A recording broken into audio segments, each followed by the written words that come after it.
Hi there. My name is Dr. Carrie Demers, and welcome back to another wellness talk. You know, this is a different kind of talk for me to give. Usually I talk to you about obvious wellness topics like how to have a better night's sleep, or how to improve your digestion, or what's the problem with inflammation. But today I'm actually talking about something more philosophical. I'm talking about how we interact with the world in a way that creates more equanimity and peace in our minds, which then impacts our health. This idea has its roots in yoga philosophy, of course. And what yoga says is that this life was given to us by a higher reality. And therefore, shouldn't we use our life to understand that, to connect with, and broaden our understanding of that higher reality. You know, and this is because if we do that, we feel connected to that broader idea, this idea that we are part of something much bigger, and that this life is transitory, and we are actually not the doers, but the instruments of that higher consciousness.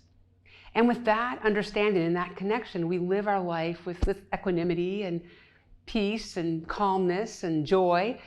And yet, that's not the experience that most of us have.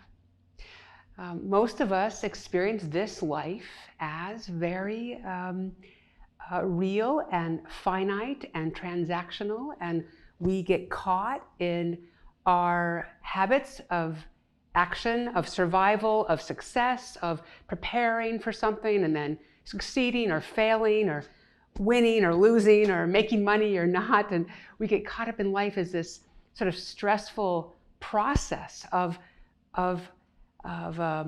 transactional interaction, right? And it feels very real, but we lose the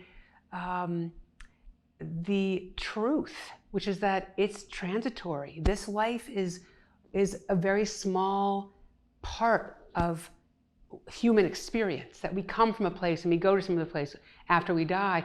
And wouldn't it be good to understand those things? This sort of trap of being in this plane of cause and effect and duality leads to stress, leads to a mind that is buffeted by all these desires and conflicts, and therefore that mind is not really suitable, or it's harder for that mind to meditate. So that's the yoga perspective, is that because yoga's goal is to help us meditate and to help us understand a larger reality, right? It says, look, this experience of life, of us constantly interacting with life here through our senses on this plane, is not the most meaningful thing that we could be doing. So, those interactions create a distress and a disturbance in our minds that prevent us from knowing ourselves in a deeper way.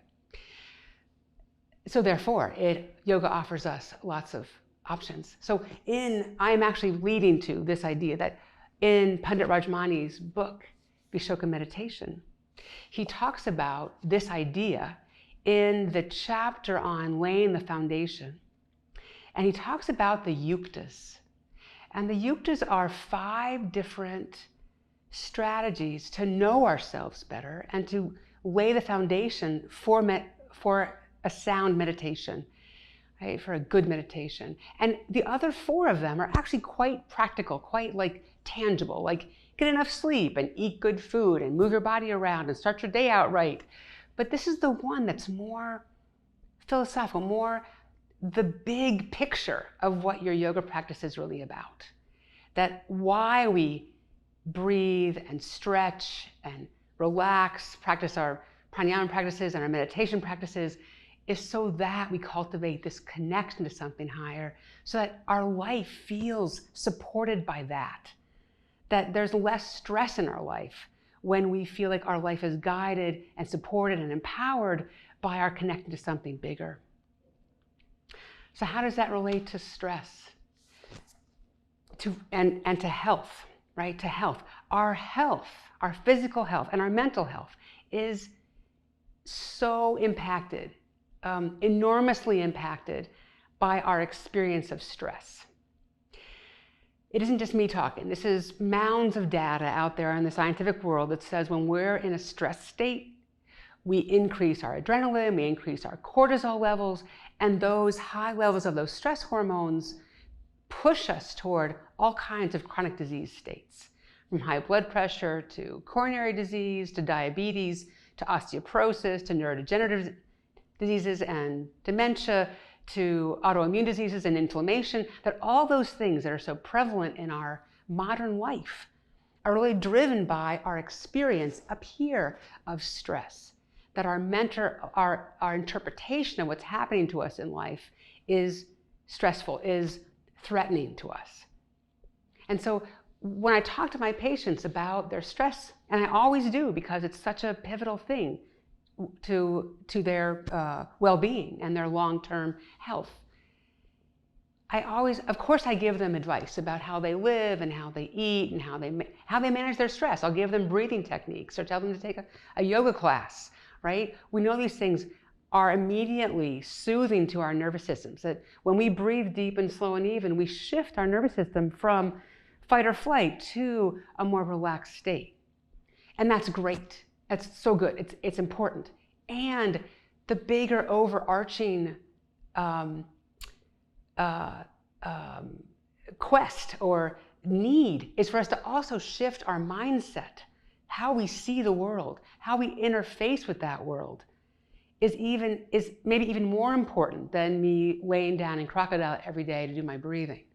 Right? If I experience the world as a safe place, and that the experiences that come to me are mine to manage, even if they're not always happy, that what comes to me is part of my spiritual experience, my spiritual evolution, then I have less stress about my life because I trust that I'm being guided by something bigger. Right? So that big philosophical approach to my life is a huge factor in lessening the stress of our lives.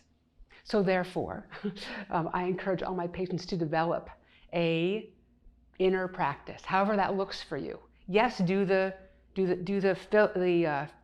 physiologic practices that calm your nervous system down, eat good food, all those things, but also examine what your philosophy of life is. What do you believe is true about this world and your interaction with it?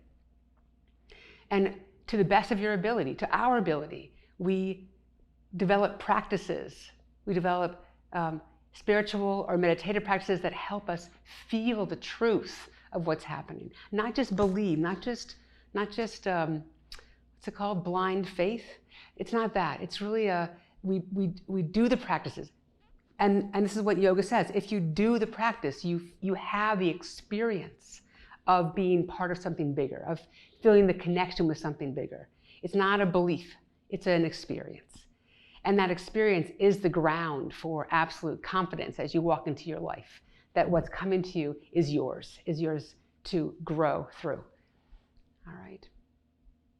So my recommendation to you is to see this spiritual evolution, your spiritual path, as being wed to your physical and emotional health, that they are not separate things, that they are actually quite intertwined, that we can breathe deeply, we can relax into our life and make better choices about our health promotion when we're in a grounded, centered state. Right? When we're in a trusting that we are guided by something bigger state. All right. So I'd like to end this session with just a few minutes, 2 minutes of just an inward breath practice. You can use it as a gratitude practice. So just pause for a second. You can do this in your day anytime. So for right now, just pause. If you can, close your eyes or lower your gaze. Feel your body settle into the seat beneath you. And then deepen your breath. Let your weight settle into your hips. If it helps to put your hands on your body to feel yourself breathing, do that. Let your breath come in. Let your breath go out. Let the breath be even and smooth and rhythmic and continuous.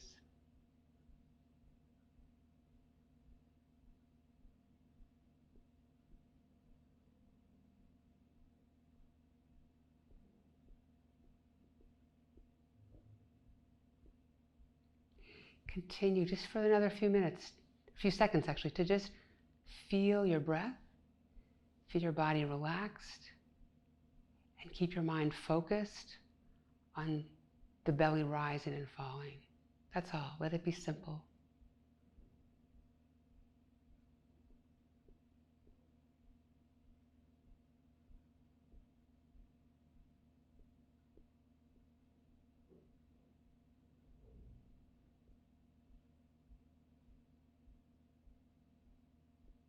And then bring your hands to your chest in a prayer position and give thanks to your own inner guide that's leading you through your life, the intelligence that's linked to something bigger that helps us know the truth. You can open your eyes. Stay well.